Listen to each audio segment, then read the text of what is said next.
구약성경 사무엘하 16장 말씀입니다.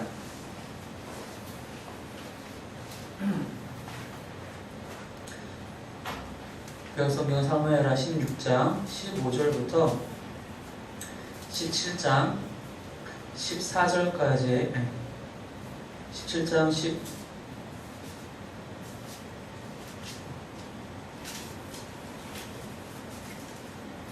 17장 24절까지 말씀입니다. 16장 15절부터 17장 24절까지의 말씀입니다. 16장 15절부터 제가 먼저 읽겠습니다. 압살롬과 모든 이스라엘 백성들이 예루살렘에 이르고 아히도벨도 그와 함께 이른지라. 친구와 이스라엘 후세가 압살롬에게 말할 때에 내게 말하기를 왕이여 만세 왕이여 만세 하니 압살롬이 후세에게 이르되 이것이 내가 친구를 후대하는 것이냐 내가 어찌하여 네 친구와 함께 가지 아니하였느냐 하니 후세가 압살롬에게 이르되 그렇지 아니하니이다. 내가 여호와의 이 백성 모든 이스라엘 택한 자에게 속하여 그와 함께 있을 것이니이다. 또 내가 이제 누구를 섬기리이까 그의 아들이 아니니이까 내가 전에 왕의 아버지를 섬긴 것 같이 왕을 섬기리이다 하니라. 압살롬이 아히도벨에게 이르되 너는 어떻게 행할 계략을 우리에게 가르쳤사니 아히도벨이 압살롬에게 이르되 왕의 아버지가 남겨두어 왕궁을 지키게 한 후궁들과 더불어 동침하소서. 그리하면 왕께서 왕의 아버지가 미워하는 바 됨을 온 이스라엘이 들으리니 왕과 함께 있는 모든 사람의 힘이 더욱 강하여지리이다 하니라. 이 사람들이 압살롬을 위하여 우상의 장막을 치니 압살롬이 온 이스라엘 무리에 만나서 그 아버지의 후궁들과 더불어 동침하니라. 그때 아히도벨이 베푸는 계략은 사람이 하나님께 물어서 받은 말씀과 같은 것이라. 아히도벨의 모든 계략은 다윗에게나 압살롬에게나 그와 같이 여겨졌더라. 아히도벨이 또 압살롬에게 이르되 이제 내가 사람만 2,000명을 택하게 하소서. 어느 밤에가 일어나서 백성들을 쫓아가여 그가 고나고 힘이 빠졌을 때에 기습하여 그를 무섭게 하면 그와 함께 있는 모든 백성이 도망하리니 내가 다윗 왕만 쳐 죽이고 모든 백성이 당시에 돌아오게 하리니 모든 사람이 돌아오기는 왕과 행진이 사람에게 달렸습니다. 그러면 모든 백성이 하나님이다 하니 압살롬과 그 이스라엘 장로들이 다 그 말을 옳게 여기더라. 압살롬이 이르되 아랫 사람 후세도 그러라. 우리가 이제 내 말도 듣지 않는다. 후세가 압살롬에게 이르매 압살롬이 그에게 말하여 이르되 아히도벨이 이러이러하게 말하니 우리가 그 말대로 행하랴. 그렇지 아니하거든 너는 말하라 하니 후세가 압살롬에게 이르되 이번에는 아히도벨이 베푼 계략이 좋지 아니하니이다 하고 또 후세가 말하되 왕도 아시거니와 왕의 아버지와 그의 추종자들은 용사라. 그들은 들에 있는 곰이 새끼를 빼앗긴 것 같이 격분하였고 왕이 붙이는 전쟁에 익숙한 사람인즉 백성과 함께 자지 아니하고 지금 그 어느 집들이나 어느 곳에 숨어 있으니 홍무리 중에 몇이 먼저 엎드러지면 그 소문을 듣는 자가 말하기를 압살롬을 따르는 자 가운데서 패함을 당하였다 할지라. 비록 그가 사자 같은 마음을 가진 용사의 아들일지라도 낙심하리니 이는 이스라엘 무리가 왕의 아버지는 영웅이요 그의 추종자들도 용사인 줄 알미니이다. 나는 여기 계략을 세우나이다. 온 이스라엘 밤부터 그레스라까지 바닷가의 많은 모래같이 당신께로 모으고 친히 전장에 나가시고 우리가 그 만날 만한 곳에서 그를 기습하기를 이슬이 땅에 내림같이 우리가 그의 위에 덮여 그와 그 함께 있는 모든 사람을 하나도 남겨두지 아니할 것이요. 또 만일 그가 어느 속에 있었으면 온 이스라엘이 밧줄을 가져다가 그 성을 강으로 끌어들여서 그곳에 작은 돌 하나도 보이지 아니하게 할 것입니다. 압살롬과 온 이스라엘 사람들이 이르되 아렉 사람 후세의 계략은 아히도벨의 계략보다 낫다 하니 이는 여호와께서 압살롬에게 화를 내리려 하사 아히도벨의 좋은 계략을 물리치라고 명령하셨음이더라.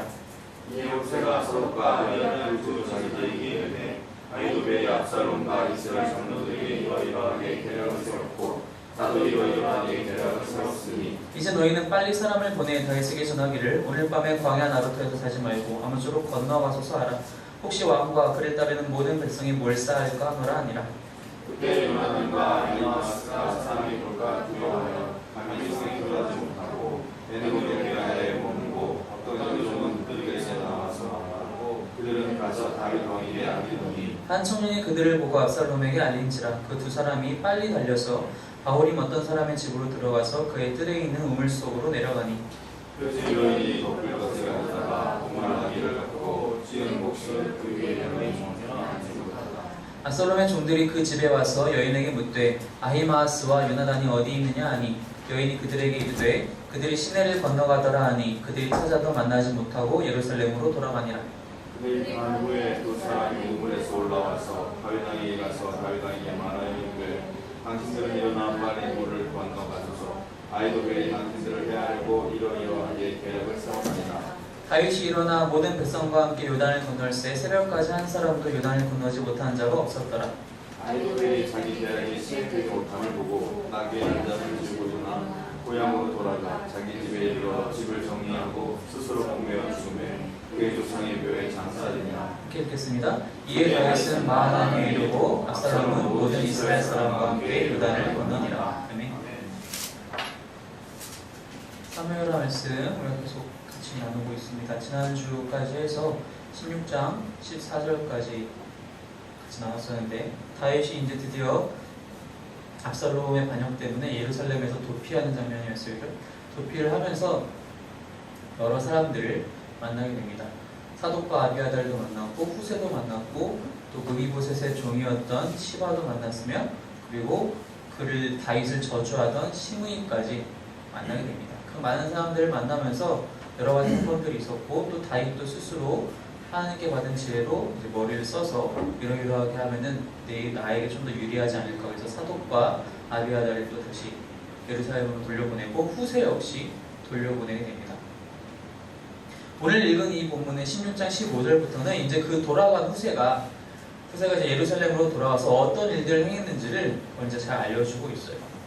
압살롬도 이제 예루살렘으로 드디어 입성을 합니다. 15절에 압살롬과 압살롬을 따르는 많은 사람들이 예루살렘으로 들어왔어요. 다윗이 당연히 예루살렘을 버리고 도망갔기 때문에 비어있는 걸 당연히 알았겠고 무협 입성을 한 것이죠. 아무런 전투 없이 입성을 하게 됩니다. 아히도벨도 그와 함께 도착했다고 얘기를 하고 있어요. 그때 이제 후세가 때마침 그도 좀 당도하여서 압살롬에게 나아갑니다. 왕이여 만세, 왕이여 만세 하면서 나아갑니다. 압살롬이 뭐라고 얘기하냐면은 왜 넌 네 친구 따라가지? 왜 너 여기로 왔니? 압살롬은 벌써 자기 아버지를 아버지로 생각하고 있지 않은 것 같아요. 너 친구랑 함께 가지 그랬니? 거기서 말하는 너 친구는 누구예요? 아버지 다윗이에요. 왜 우리 아버지랑 같이 가지 않니라고 얘기하는 게 아니라 너 친구랑 같이 가지 그랬니? 이런 식으로 얘기하고 있다는 거예요. 후세가 이제 잘 변명을 하죠. 내가 누굴 섬기겠습니까? 당연히 아들이죠. 아버지는 벌써 늙었잖아요. 당연히 아들을 섬겨야, 당연히 왕이 되실 거 아니셨습니까? 하면서 왕을 섬기겠다고 얘기를 합니다. 압살롬은 그것을 잘 믿고 또 받아들이죠. 아히도벨에게 물어봅니다.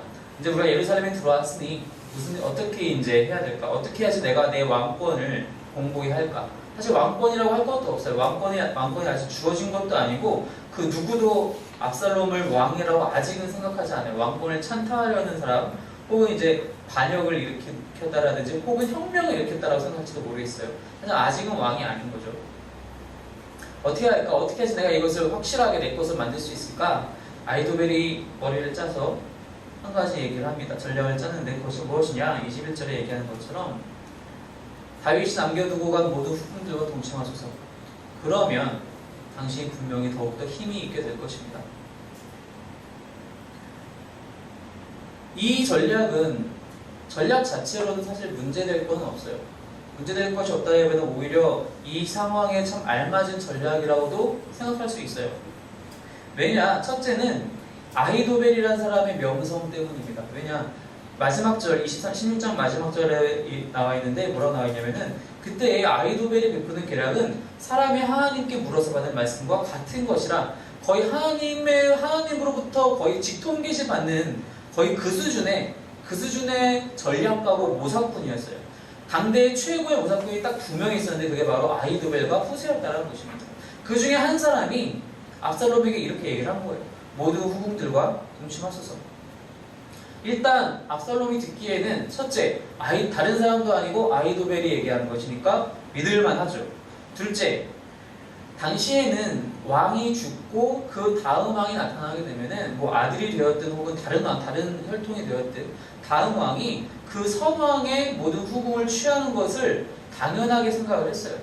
일종의 이렇게까지 얘기할 수 있을지 모르겠는데 일종의 재산으로도 생각을 했었고 또한 그 선왕의 모든 것을 자기가 가졌다라는 상징적인 의미를 통해서 내가 진짜 왕이 되었다라고 밖으로 이제 공표를 하는 거죠.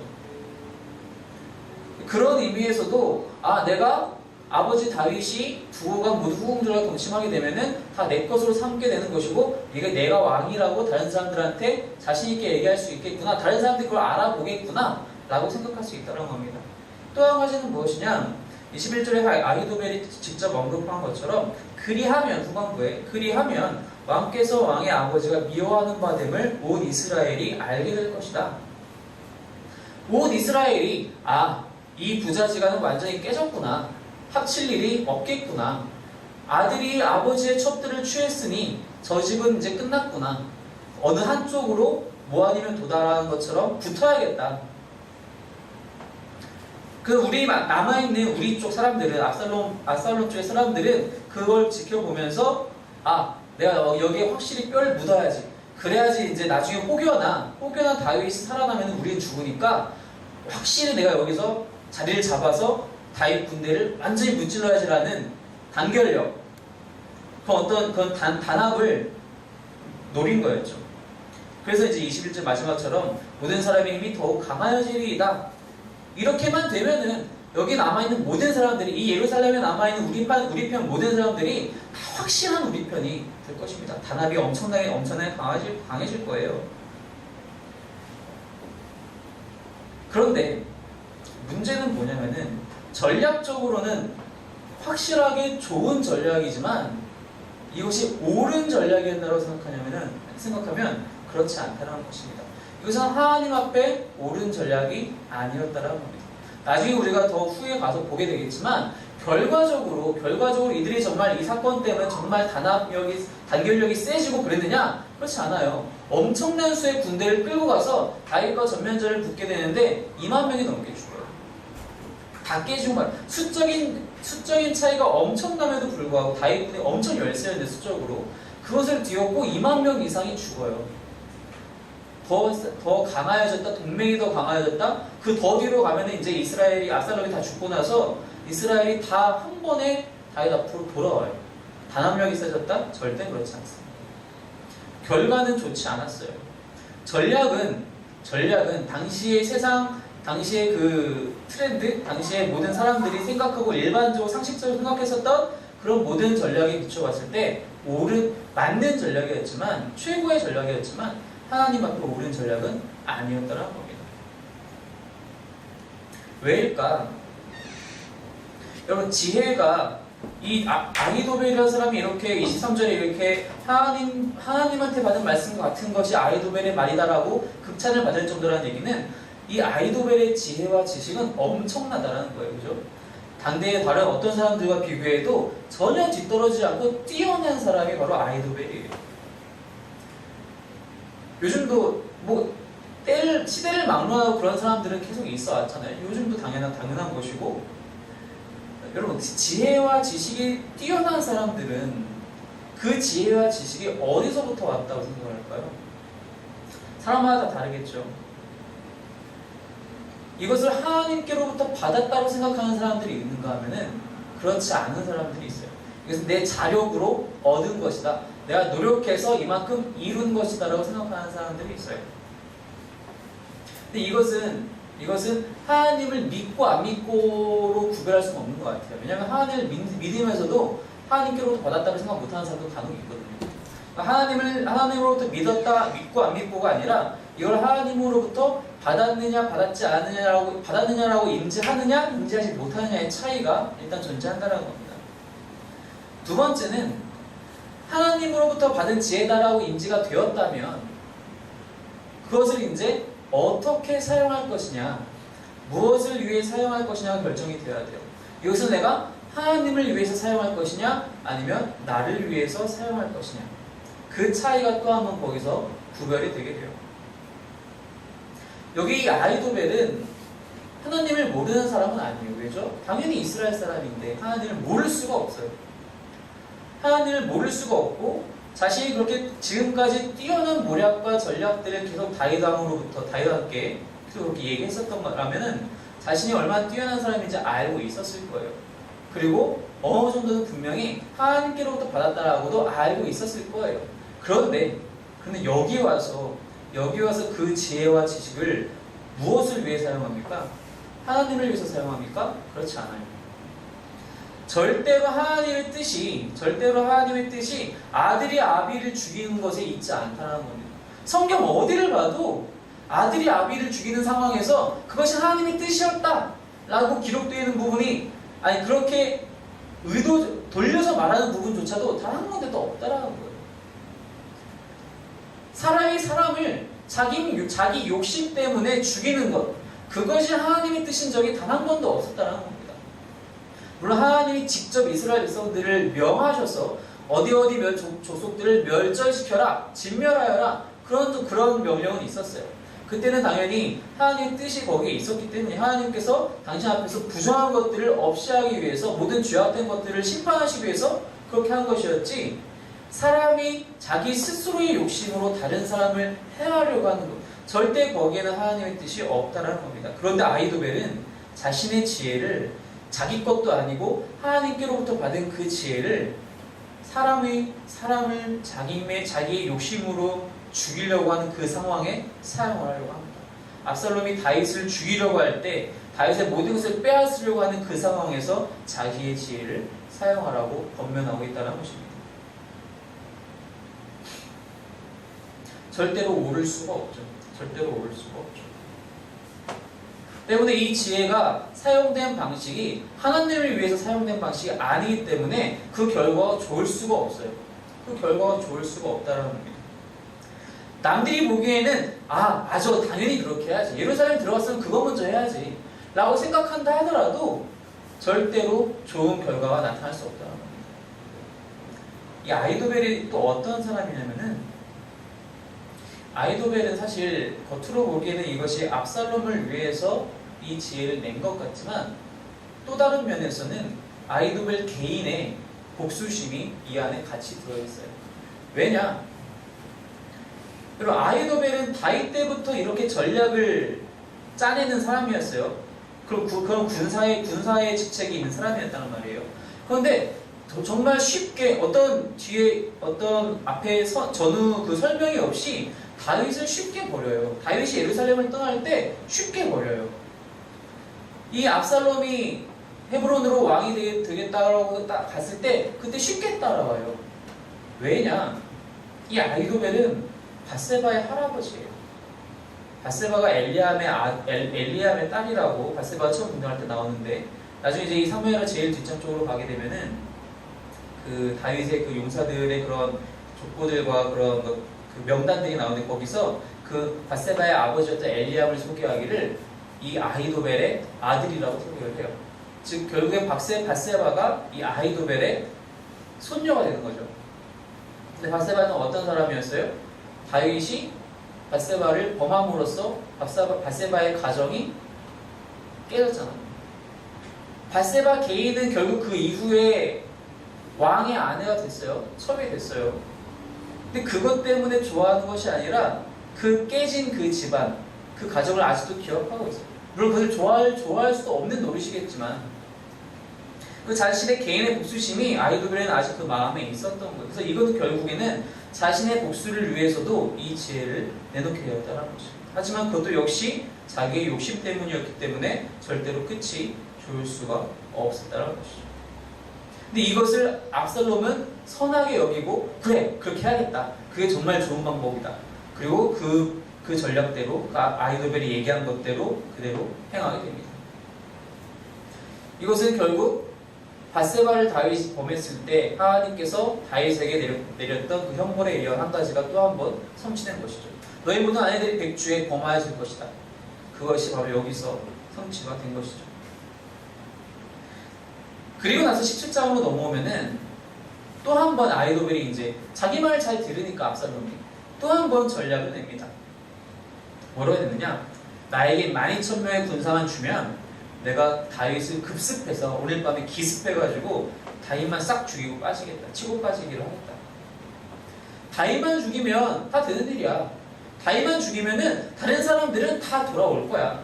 무서워서라도 돌아올 거야 라고 이렇게 압살롬에게 조언을 하는 거예요. 그때 4절에 보니까 압살롬이랑 이스라엘 모든 장로들이 딱 홀딱홀딱 넘어가요. 그 말 다 옳게 여겼다고 얘기하고 있어요. 근데 여기서 이렇게 그 말을 바로 옳게 여기고 바로 진행하는 것이 아니라 압살롬이 잠깐 멈추고 앞서 만났던 후세를 불러요. 후세를 부르면서 야 후세야 너도 한번 얘기해봐라. 아히도벨이 지금 이러한 전략을 짰는데 네 생각은 어떠니? 후세가 뭐라고 얘기하느냐? 7절에 별로 좋은 계략이 아닙니다. 여러분 기억하십니까? 후세가 왜 예루살렘으로 돌아왔죠? 왜 다윗이 후세를 다시 예루살렘으로 보냈죠? 가서 아히도벨의 모든 계략을 망쳐라. 그것이 다윗의 명령이었어요. 몰래 그렇게 그 사명을 품고 후세가 들어왔어요. 당연히 후세는 이 아히도벨의 전략을 듣는 순간 이것이 다윗을 죽이는 최고의 전략인 걸 깨달았어요. 왜냐? 후세도 역시 당대에 둘째가라면 서로 아히도벨과 거의 어깨를 나란히 하는 전략가였기 때문이에요. 알았어요. 이건 분명히 성공한다. 이대로 했다가는 분명히 성공한다. 그래서 이 후세가 그것을 뒤엎기 위해서 뭐라고 얘기를 하느냐? 왕이시여 지금 다윗을 쫓으면 큰일 납니다. 후세가 직접 이제 언급한 그 비유는 뭐였냐면 그들은 지금 곰이 새끼를 빼앗긴 것 같이 막 화가 나 있는 상태입니다. 뭐 우리가 쉽게 이해하는 방식으로 생각한다면 속담에 들어온 말이 있잖아요. 그 코너에 몰린 쥐는 고양이도 문다고 하는 것처럼 바로 그런 형상이라고 얘기를 하고 있어요. 지금 그런 상태입니다. 그들은 함부로 건들면 안 돼요. 게다가 그들이 어떤 사람들입니까? 다윗 알잖아요. 당신의 아버지 잘 알잖아요. 모든 전쟁에서 늘 이겨왔던 장수 중에 장수예요. 그들이 같이 하고 있는 그 군대가 비록 소수이긴 하지만 소수정예예요. 그들은 모든 전투에서 살아남은 사람들이잖아요. 요압을 비롯해서 날고기는 장수들이 한두 명이 아니에요. 라고 후세가 이렇게 얘기를 하고 있어요. 지금 절대 그렇게 밤에 한 번 기습한다고 해서 성공할 일이 아닙니다. 혹여나 아히도벨이 이렇게 나가서 몇 명만 죽어도 소문이 금방 퍼질 거예요. 그래서 당신이 크게 졌다라고 금방 소문이 퍼질 겁니다. 그러니까 그렇게 하지 마시고 11절에 뭐라고 얘기하냐면 온 이스라엘에서 사람들을 많이 모으십시오. 될 수 있는 한 많은 군대를 모으십시오. 그리고 당신이 친히 전장에 나가십시오. 그렇게 되면은 수적인 우세 때문에 우리가 이길 수밖에 없습니다. 사람이 그렇게 많은데 설마 하시겠어요? 이길 수 있어요. 설령 그들이 성에 들어간다 한들 우리가 그렇게 많은 사람들이면 성을 그냥 밧줄로 묶어서 강물에 빠뜨릴 정도로 우리가 많아요. 걱정 마세요. 비유적으로 얘기한 거죠. 근데 이거를 압살롬과 이스라엘 사람들이 옳다고 여겨요. 왜 옳다고 여기느냐? 압살롬은 참 욕심이 많은 사람입니다. 그리고 교만한 사람입니다. 이미 우리가 압살롬이 어느 정도의 사람인지 이 이전 장들 통해서 알고 있잖아요.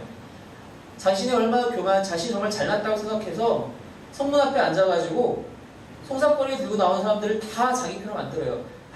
내가 재판관이 있어야 되는데 내가 지혜가 뛰어났는데 재판관이 못됐네. 아빠 때문이야. 나 그렇게 사람들에게 그렇게 다 거짓말하면서 사람들 욕심 다 되게 갖고 오잖아요. 욕심 많고 허영심 많고 교만한 사람이에요. 온 이스라엘에서 모든 군대를 모으십시오 라는 말이 딱 듣는 순간 정말 대군이겠다. 얼마나 화려하고 웅장합니까? 멋있겠다. 당신이 친히 전장에 나가십시오. 내가 그 앞에 서는 거야. 와. 아히도벨은 어떻게 얘기했어요? 12,000명만 주세요. 그리고 내가 나가겠습니다. 당신은 앉아 계시고 내가 12,000명만 데리고 금방 갔다 올게요. 압살롬은 지금 그게 마음에 안 차요. 압살롬은 아히도벨이 그렇게 잠깐 나가서 다윗만 죽이는 것이 마음에 안 차요. 자기가 정말 큰 군대를 이끌고 자기가 직접 나가서 다윗을 포함한 모든 사람들을 직접 죽이고 싶어요. 다윗도 죽이고 싶고 지난번에 자기를 정말 골탕 먹였던 자기를 정말 속썩였던 요압도 죽이고 싶고 다 죽이고 싶은 거예요. 그 허영심, 그 욕심, 그 교만함이 다 뭉쳐지니까 이 후세에 사실은 말도 안 되는 전략인데 이것을 옳게 여긴다고 얘기하고 있어요. 근데 이것이 왜 가능했느냐? 하나님이 그렇게 하셨다는 거예요. 14절 말씀에 후반절에 보니까 이는 여호와께서 압살롬에게 화를 내리려 하사 아히도벨의 좋은 계략을 물리치라고 명령하셨습니다. 아히도벨이 정말 좋은 전략을, 정말 이길 수 있는 전략을 갖고 왔지만 자신의 욕심에 귀가 먹은 눈이 먼 압살롬은 전혀 보이지 않아요. 자신의 욕망을 채울 수 있는 그러한 후세의 전략이 더 좋게 보이는 거죠. 그리고 나서 이제 후세는 아직 이게 두 작전 중에 어떤 것도 아직 시행되지 않은 상황이에요. 후세는 일단 자기 걸 더 마음에 들어 했으니 살짝 안심은 했지만 실제로 어떤 작전을 시행할지 모르니까 빨리 다윗에게 이 이야기를 전해주려고 애를 써요. 그래서 사독이랑 아비아다 이 두 제사장에게 이러이러하게 얘기를 합니다. 이 두 제사장은 들어올 때 누굴 데려왔어요? 자기 아들들을 데리고 왔죠. 17절에 요나단과 아히마아스를 데리고 왔어요. 이 두 명은 미리 숨어 있었어요. 그래서 어떤 요정이 제사장으로부터 그 이야기를 듣고 그 명령을 그 아들들에게 전해줬어요. 그리고 그 아들들이 이제 그 성 밖으로 나와가지고 이제 다윗을 찾아서 달려가는 거예요. 근데 그 와중에 걸려요. 한 청년이 18절에 보니까 한 청년이 그들을 발견합니다. 그래서 막 쫓아갑니다. 잽싸게 도망가서 어떤 사람의 집으로 도망가서 우물 속으로 쏙 들어가요. 그 즉시 그 집 여인이 그 위를 싹 덮고 곡식을 싹 깔아요. 그때 그 사람이 들어와서 여기저기 막 찾아보더니 이 사람들 어디 갔냐? 아, 저기로 벌써 강건에서 갔는데요. 또 속아서 넘어가죠. 여러분 사실 이거 우물 속에 속고 싹 덮는다고 해서 글쎄요. 당시의 현장을 우리가 눈으로 볼 수 없기 때문에 정말 이것은 찾을 수 없을 정도로 잘 숨은 것인가 아니면 그냥 허술하게 숨은 것이 알 수 없어요. 알 수 없는데 정말 사람을 수색하려고 마음먹고 들어왔으면 다 이잣듯이 뒤졌어야 돼요. 이거 얼마나 중요한 상황입니까? 압살롬이 죽느냐 다윗이 죽느냐 둘 중에 하나인 상황인데 이 수색군이 그냥 그 얘기만 듣고 홀딱 넘어가서 속아서 가버려요. 이 찰나의 순간에 이 바울임 집에 그 사람의 집에 그 여인은 순간적인 지혜를 가지고 이 두 사람을 숨깁니다. 그리고 그것이 먹혔어요. 이 여인의 지혜는 정말 뛰어나다라고 말할 수는 없지만 그 지혜가 하나님을 위해서 사용되었을 때 완벽하게 성공한다는 것입니다. 그리고 그들은 무사히 도망가서 다윗에게 이러이러한 얘기들을 다 전하게 됩니다. 그리고 다윗은 무사히 모든 사람과 함께 요단강을 건너게 되죠. 그리고 이제 우리가 이 다음에 또 계속해서 보겠지만 결국엔 전쟁에서 또 승리하게 돼요. 그 와중에 아히도벨은 23절에 나와 있는 것처럼 자신의 계략이 먹히지 않은 것을 보고 채택되지 않은 것을 보고 집으로 돌아가서 자살하게 됩니다. 이 장면이 사실 신약 성경에 나오는 가룟 유다의 모습과 많이 비슷해요.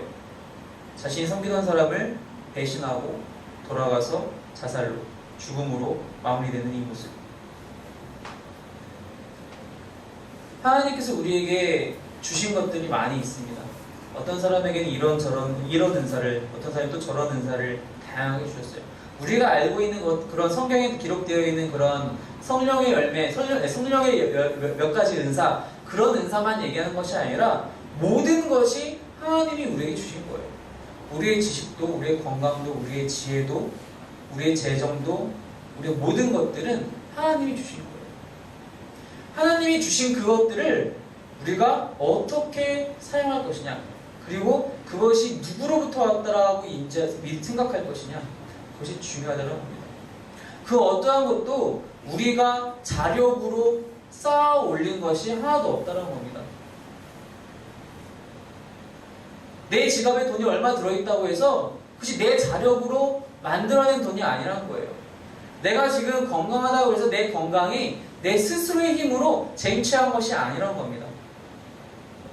내가 머리가 좋다라고 해서 공부를 잘한다고 해서 내 스스로의 힘으로 그렇게 그 성과를 이뤄낸 것이 아니라는 겁니다. 다 하나님이 주신 거라는 거예요. 나에게 있는 모든 것은 다 하나도 빠짐없이 하나님께서 나에게 선물로 주셨다는 사실을 정확하게 우리가 믿고 고백해야 한다는 것입니다. 그리고 그것을 하나님을 위해서 사용해야 된다는 것입니다. 하나님을 위해서 사용하지 않고 자신의 욕심을 위해서, 자신의 교만과 만족을 위해서, 욕망을 위해서 사용하는 사람들 다 어떻게 됐습니까? 그치? 성경에서는 참 극단적으로 얘기가 됐는데 다 죽었어요. 우리도 그렇게 된다면, 나를 위해서 그런 것들을 사용하게 된다면 지금 당장 내가 멀쩡하고 좋아 보일지 몰라도 결국엔 우리도 죽는다는 것입니다. 죽는다는 것은 하나님과의 단절을 의미한다는 겁니다. 내가 더 이상 하나님께서 주신 이것을 하나님을 위해서 사용하지 않겠다라고 내 마음을 먹는 순간 나는 하나님과 멀어지는 거예요. 하나님이 우리에게 복음을 주셨어요. 우리에게 구원을 주셨어요. 근데 이것을 사용하지 않아요. 내 주변에 아직도 믿지 않는 사람들이 그렇게 많은데, 내 가족들 중에서도 아직도 하나님을 모르는 사람들이 그렇게 많은데 내 복음의 능력을 사용하지 않아요. 하나님을 위해서 여러분이 가지신 모든 것들을 사용하시기 바랍니다. 하나님을 위해서 사용하시고, 하나님이 우리에게 맡기신 사명을 위해서 사용하시고, 하나님의 일을 위해서 사용하시기 바랍니다. 그것이 세상 사람들이 보기에는 허술해 보여도 결국 그것이 하나님 보시기에 옳은 일이라는 것입니다. 옳은 방법이에요. 그리고 그것은 분명히 하나님께서 다시 채워주십니다. 그냥 그만큼으로 다시 충전해 주시는 것이 아니라 더한 것으로 우리에게 부어주세요. 더한 것으로 부어주세요. 내가 100만 원을 하나님을 위해서 쓰면 하나님 100만 원 채워주신다. 그게 아니에요. 내가 100만 원을 하나님을 위해서 사용을 하면은 하나님은 돈이 아니라 하나님과 더욱더 함께 할 수 있는 놀라운 평안과 기쁨을 나에게 주시는 거예요. 돈 100만 원이 문제예요? 돈 100억이 문제입니까? 아니에요. 내가 100만 원을 사용했으면 하나님이 나에게 500만 원 주시겠지? 여러분 그런 기대하지 마세요. 그게 아니에요. 하나님이 우리에게 주시는 것은 그것보다 더한 것이에요. 더한 것을 하나님께서 주십니다. 그 믿음이 우리에게 있어야 한다는 것입니다. 하나님을 위해서 사용하시기 바랍니다. 하나님께서 주셨다라고 날마다 고백하시고 겸손함으로 감사함으로 늘 주님을 위해서 살아가시는 저와 여러분이 되기를 주님의 이름으로 축원합니다. 이제 기도하겠습니다.